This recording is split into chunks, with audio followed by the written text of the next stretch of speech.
that is the expectation when first responders come. Thanks, Gary. And I posted that link in that panel here for on the webinar panel, and I'll also provide that by request. We can send that next week. When we send the answers to these questions, what we can do next week is we can also send a hyperlink to that so that they can take a look at that course. It takes about 3 hours to take. You'll get a certificate for it, but it really will give you a good explanation of what first responders expect.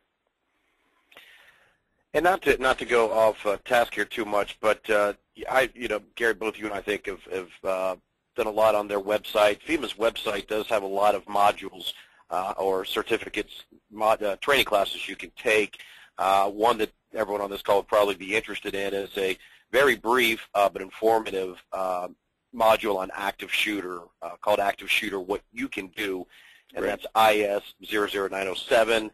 They have Homeland Security Exercise Evaluation programs on there, so it's an excellent resource that I'd be happy to provide more information on.